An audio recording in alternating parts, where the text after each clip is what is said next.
안녕하세요. 사랑하는 성도님, 영혼의 샘물 은혜의 자리에 오심을 축복합니다. 부활의 주님이 우리와 함께 하십니다. 우리와 함께 하시는 주님을 찬양합니다. 기도합시다. 주님 감사합니다. 오늘 또 우리에게 희망의 날을 주셨습니다. 하루하루 살아가는 우리의 삶이 주님의 인도하심과 은혜 안에 있음을 감사드립니다. 오늘도 주님 말씀을 통하여 우리에게 다가오실 때 우리가 주님의 말씀 잘 깨달을 수 있도록, 또 깨달은 말씀 생명의 양식으로 삼아 말씀대로 순종하며 살아갈 용기와 지혜와 믿음을 더하여 주시옵소서. 예수님 이름으로 기도합니다. 아멘. 오늘 말씀은 사도행전 4장 13절부터 37절입니다. 그들이 베드로와 요한이 담대하게 말함을 보고 그들을 본래 학문 없는 범인으로 알았다가 이상히 여기며 또 전에 예수와 함께 있던 줄도 알고 또 병 나은 사람이 그들과 함께 서 있는 것을 보고 비난할 말이 없는지라 명하되 공회에서 나가라 하고 서로 의논하여 이르되 이 사람들을 어떻게 할까? 그들로 말미암아 유명한 표적이 나타난 것이 예루살렘에 사는 모든 사람에게 알려졌으니 우리도 부인할 수 없는지라. 이것이 민간에 더 퍼지지 못하게 그들을 위협하여 이후에는 이 이름으로 아무에게도 말하지 말게 하자 하고 그들을 불러 경고하여 도무지 예수의 이름으로 말하지도 말고 가르치지도 말라 하니 베드로와 요한이 대답하여 이르되 하나님 앞에서 너희의 말을 듣는 것이 하나님의 말씀을 듣는 것보다 옳은가 판단하라. 우리는 보고 들은 것을 말하지 않을 수 없다 하니 관리들이 백성들 때문에 그들을 어떻게 처벌할지 방법을 찾지 못하고 다시 위협하여 놓아주었으니 이는 모든 사람이 그 된 일을 보고 하나님께 영광을 돌림이라. 이 표적으로 병 나은 사람은 40여 세나 되었더라. 사도들이 노임의 그 동료에게 가서 제사장들과 장로들의 말을 다 알리니 그들이 듣고 한 마음으로 하나님께 소리 높여 이르되 대주제여 천지와 바다와 그 가운데 만물을 지은 이시여 또 주의 종 우리 조상 다윗의 입을 통하여 성령으로 말씀하시기를 어찌하여 열방이 분노하며 족속들이 허사를 경영하는고 세상의 군왕들이 나서며 관리들이 함께 모여 주와 그의 그리스도를 대적하도다 하신 이로소이다. 과연 헤롯과 본디오 빌라도는 이방인과 이스라엘 백성과 합세하여 하나님께서 기름 부으신 거룩한 종 예수를 거슬러 하나님의 권능과 뜻대로 이루려고 예정하신 그것을 행하려고 이 성에 모였나이다. 주여 이제도 그들의 위협함을 굽어 보시옵고 또 종들로 하여금 담대히 하나님의 말씀을 전하게 하여 주시오며 손을 내밀어 병을 낫게 하시옵고 표적과 기사가 거룩한 종 예수의 이름으로 이루어지게 하옵소서 하더라. 빌기를 다함에 모인 곳이 진동하더니 무리가 다 성령이 충만하여 담대히 하나님의 말씀을 전하니라. 믿는 무리가 한 마음과 한 뜻이 되어 모든 물건을 서로 통용하고 자기 재물을 조금도 자기 것이라 하는 이가 하나도 없더라. 사도들이 큰 권능으로 주 예수의 부활을 증언하니 무리가 큰 은혜를 받아 그 중에 가난한 사람이 없으니 이는 밭과 집 있는 자는 팔아 그 판 것의 값을 가져다가 사도들의 발 앞에 두매 그들이 각 사람의 필요를 따라 나누어 줌이라. 구브로에서 난 레위족 사람이 있으니 이름은 요셉이라. 사도들이 일컬어 바나바라 번역하면 위로의 아들이라 하니 그가 밭이 있음에 팔아 그 값을 가지고 사도들의 발 앞에 두니라. 아멘. 자, 베드로와 요한을 사실은 불법적으로 감금하였죠. 그래서 이제 그 이튿날이 된 것이죠. 그래서 이제 이들을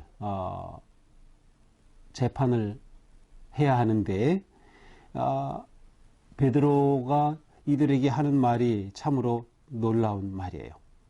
다른 이로서는 구원받을 수 없나니 천하 사람 중에 구원받을 만한 다른 이름을 우리에게 주시니 없음이라. 그들 앞에서 담대하게 예수의 이름을 선포하는 것입니다.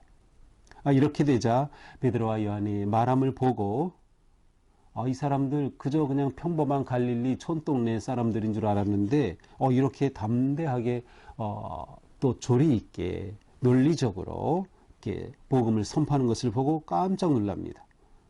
그러면서 이들이 예수와 함께 있었던 그들이 분명하다라고 하면서 그들이 깜짝 놀라는 것입니다. 그런데 중요한 것은 바로 베드로와 요한이 성전 미문을 지나가다 고쳐준 그 사람이 바로 그들과 함께 서 있는 겁니다. 14절이죠. 그러니 베드로와 요한이 그를 고쳐주었고, 그를 고쳐준 것으로 인해 사람들이 깜짝 놀라서 모여들었고, 그것에서 복음을 선포하였고, 그래서 그것이 많은 사람들에게 퍼져나가고 하는 그러한 상황 가운데 그것을 금지하려고 베드로와 요한을 감금까지 하였고, 그리고 이렇게 재판하려고 하였지만, 그러나 이렇게 정말 치유된 증인이 바로 옆에 서 있는 겁니다. 그것을 보고 비난할 말이 없는지라. 놀랍게도 이렇게 치유받은 사람은 평생 장애인으로 그렇게 구걸하며 살았던 이 사람이 이 자리에서 복음의 증인이 된 셈이에요. 그의 존재 자체가, 치유된 그의 모습 자체가 이곳에서 그리스도의 복음의, 예수 이름의 능력의 증인이 된 모습을 보여주고 있습니다. 결국 이들이 베드로와 요한을 감금할 이유가 없어요. 그래서 공회에서 나가라 라고 말합니다. 그러면서 그들이 서로 말하죠. 야, 이 사람들 이거 우리가 어떻게 하지? 이 사람들을 감금해 둘 수도 없고 이제 그냥 풀어줘야 하는데, 그리고 많은 사람들이, 예루살렘의 많은 사람들이 이것을 다 이미 알고 있는데 어떻게 할까? 그래서 그들이 서로 논의하죠. 더 이상은 그래도 퍼지지 못하게 이들을 위협하자. 그래서 아무 말도 하지 못하게 하자. 이렇게 그들이 논의합니다. 그래서 18절에 보니까 베드로 요한을 불러서 경고하여 말하죠. 예수의 이름으로 말하지도 말고 가르치지도 말라. 이렇게 위협하는 겁니다. 그런데 이에 대한 반응이 무엇입니까? 베드로와 요한이 대답하여 이릅니다. 하나님 앞에서 너희 말을 듣는 것이 하나님의 말씀을 듣는 것보다 옳은가 판단하라. 자, 우리는 하나님 앞에 있다. 여러분들도 하나님 믿지요? 그렇다면 하나님 앞에서 우리가 너희의 말을 듣는 것, 아니면 하나님의 말을 듣는 것, 어느 게 더 옳은 것입니까? 우리가 하는 것은 하나님의 일이다 라고 아주 담대하게 말해요. 그러면서 우리가 보고 들은 것을 말하지 아니할 수 없다. 아니, 우리에게 함구령을 내린 거죠. 더 이상 너희들 말하지 말라 위협하는 거죠. 하지만 우리는 말하지 않을 수 없다. 우리가 보고 들은 것 무엇이에요? 우리가 보고 들은 것, 예수 그리스도의 죽음, 순환, 부활, 승천, 다시 오시겠다 하신 그 예수 그리스도의 복음, 이것을 우리가 말하지 않을 수 없다는 거예요. 베드로와 요한은 성령 충만한 사람들이었기에 이렇게 그들이 성령 충만함을 받은 목적, 존재, 이유 분명히 알고 있었어요. 그것은 곧 복음을 전하는 것이었죠. 결국 관리들은 많은 백성들이 이 모든 것을 알고 있기 때문에 그들로 인해서 더 이상 어떻게 할 수가 없게 되었어요. 그래서 다시 한번 위협하고, 또 말하면 안 돼 그렇게 하지만 그게 됩니까? 그렇게 위협하고 베드로와 요한을 놓아줬어요. 이 모든 된 일을 보고 사람들이 하나님께 영광을 돌린 거예요. 이처럼 베드로와 요한이 담대하게 복음을 선포하고 하나님 나라의 그 능력을 나타내자 그 결과로 많은 사람들이 하나님께 영광을 돌리는 그러한 모습을 보여줍니다. 자, 이렇게 해서 베드로와 요한으로 인해 나음을 받았던 이 사람, 그 사람은 40여 세나 되었더라. 40여 세 된 사람이었습니다. 자, 하지만 이렇게 박해가 시작된 겁니다. 앞으로 어떤 일이 일어날지 모르는 거죠. 자, 이런 상황에서 사도들이 모임에 그들이 동료에게 가서, 그렇죠, 많은 제자들이 모여있는 그곳에 가서 대제사장들 또 장로들이 이렇게 우리에게 했다, 그리고 이런 말을 했다는 것을 다 그들에게 알립니다. 자, 그들의 위협과 경고, 협박, 이 모든 것을 알리자 어떻게 합니까? 이들이 합심 기도하는 겁니다. 이게 굉장히 중요한 거예요. 그래서 24절부터는 그들이 기도 내용입니다. 그들이 듣고 한 마음으로 하나님께 소리 높여 이르되, 한 마음으로 소리 높여.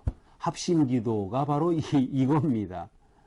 통성기도, 한국 기독교인들의 세계적으로 유일한 대표 기도인 합심 통성기도 바로 이것입니다. 그들이 한 마음으로 하나님께 소리 높여 기도했어요. 그러니까 통성기도, 합심기도가 비성경적이다. 그렇게 막 소리치냐 뭐 그러는 사람들이 있는데 모르는 말씀이 바로 있잖아요. 초대교회 이 성도 제자들이 이렇게 한 겁니다. 대주제여 천지와 바다 그 가운데 만물을 지으시니요. 자, 하나님이 누구이신가를 먼저 선포하죠. 예수님이 주기도문과 똑같이 하늘에 계신 우리 아버지. 하나님이 누구이신가를 선포. 대주제 천지와 바다 가운데 만물을 지으신 창조주 하나님 아니십니까? 또 우리 조상 다윗의 입을 통하여 성령으로 말씀하신 분이 아닙니까? 하면서 쭉 시편의 말씀 어찌하여 열방이 분노하며 족속들이 여사를 경영하는 거 이러한 말씀을 말하면서 하나님께 큰 소리로 기도하는 것입니다. 자, 그런데 이들의 기도는 바로 지금 상황을 하나님께 기도로 고하는 거죠. 하나님이 모르실까요? 다 아시죠? 하나님이 다 알고 계셔 하지만 이들은 하나님께 기도로 고하는 것입니다. 이것이 기도의 아주 중요한 거예요. 아니 하나님이 아시는데 굳이 왜 기도해? 아니에요. 기도는 하나님께 우리의 마음을 고하고 하나님과 우리가 영적으로 소통하는 거예요. 하나님과 대화하는 것이에요. 하나님께 알리는 거예요. 하나님께 구하는 거예요.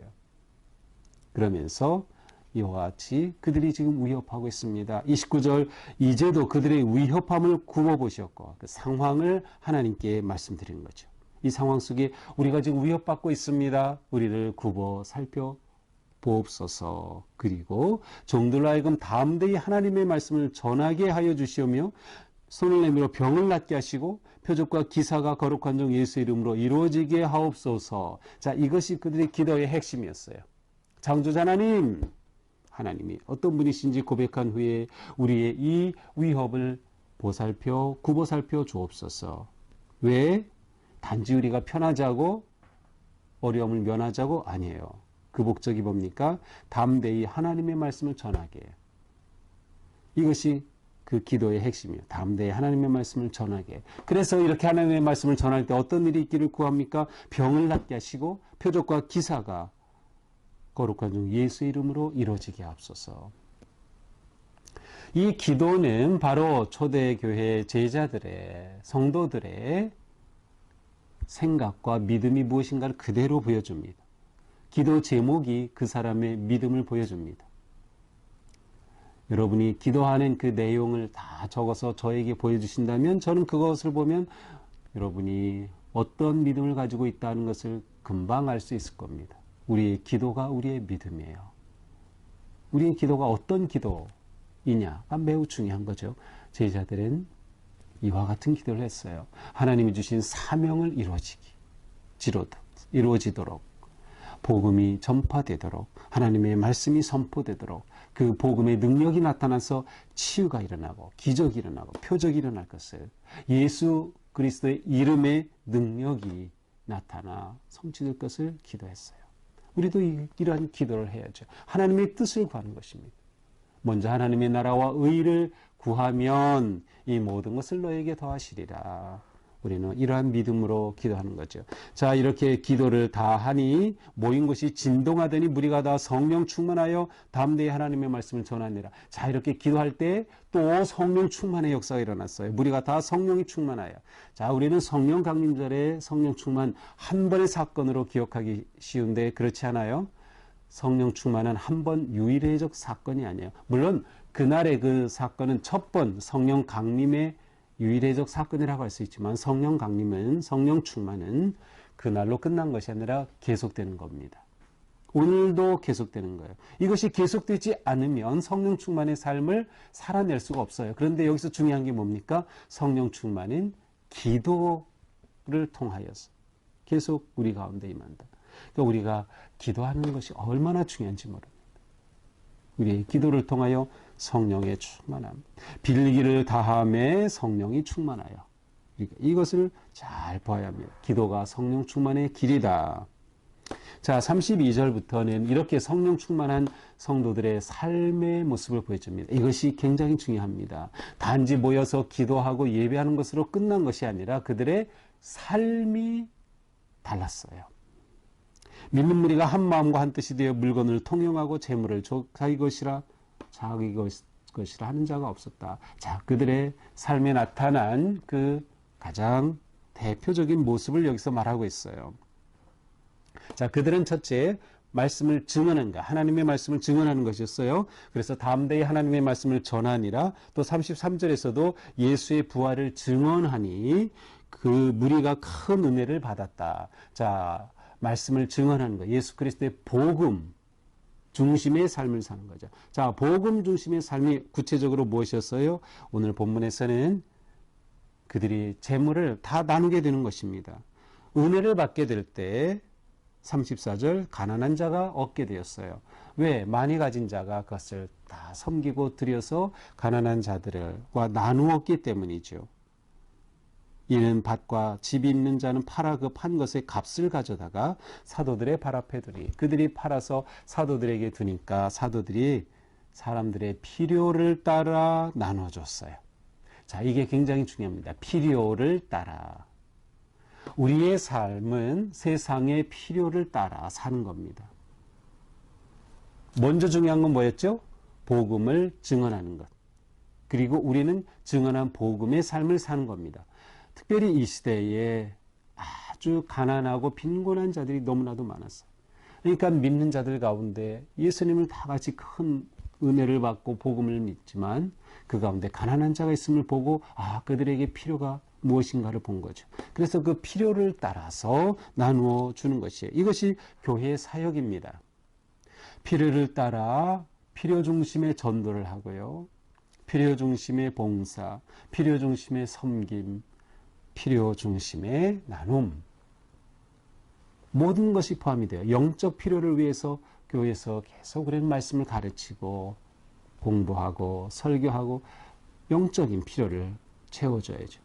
또 세상에 구원이 필요한 그들의 영적 필요에 생명의 복음을 전하는 거죠. 때로는 경제적으로도 우리가 코로나 중에 많이 어려울 때 또 어려운 성도님들을 위해서 우리가 할 수 있는 그러한 도움을 또 계속 베풀기도 했어요. 또 지금도 구제사역 또 여러 가지의 사역들을 하죠. 바로 필요를 따라. 근데 이것이 중요한 건 무엇이냐? 성령 충만함으로 이러한 일을 했다라는 거예요. 성령 충만함으로. 이제 그 중에 대표적인 한 사람이 등장하죠. 36절에 바나바라는 사람입니다. 자, 이 사람은 이름은 원래 요셉이었어요. 그런데 바나바라고 하는 별명이 있었어요. 번역하면 위로의 아들이다. 그러니까 이 사람은 굉장히 위로를, 다른 사람들에게 위로와 격려와 희망을 준 사람이에요. 자, 위로의 아들. 이거 우리말로 번역하면 권사입니다. 권사. 위로의 아들. 권한다, 권면한다, 위로한다. 이런 의미가 권사에 담겨 있어요. 그러니까 권사 직분 가지신 분들은 내가 바나바와 같은 위로의 자녀다. 라는 그런 생각을 가지셔야 돼요. 자, 이 사람이 어떻게 했어요? 가지고 있는 소유를, 밭을 팔아가지고 그것으로 사도들에게 두었어요. 대표적인 케이스죠. 자, 이렇게 바나바를 통해서 구체적으로 그들이 어떻게 복음의 삶을 살았는지를 보여주고 있습니다. 자, 이 바나바라는 사람을 보면서 우리에게는 별명이 중요하다. 별명이 중요하다. 별명이 나를 말해주는 겁니다. 그래서 별명이 좋은 사람이 돼야 돼요. 별명이 좋은 사람. 누구 하면 어떤 게 먼저 떠오르나요? 그 사람은 항상 친절해. 그 사람은 항상 온유해. 그 사람은 늘 겸손하지. 아니면 또 부정적인 것일까요? 내 별명이 무엇일까? 사람들은 나를 떠올릴 때 무엇을 먼저 생각할까? 너무나도 중요한 거죠. 별명이 우리를 말해주기 때문입니다. 자, 이것이 오늘의 말씀이죠. 자, 오늘 말씀을 보면서 중요한 건 무엇이에요? 성령 충만의 삶이 무엇인가를 보여주고 있습니다. 자, 성령 충만하게 되면 옳은 일에 헌신하게 되는 거예요. 하나님의 뜻을 따르는 게 옳으냐, 너희의 말을 따르는 게 옳으냐, 담대하게 공회에서 선포했죠. 그렇습니다. 성령 충만하기 때문에 가능했던 거예요. 성령 충만할 때 옳은 일에 헌신하게 된다. 옳은 일이 무엇입니까? 복음 전파, 하나님의 말씀을 전하는 것, 바로 믿음으로 사는 삶인 겁니다. 사명에 헌신하게 되는 거예요.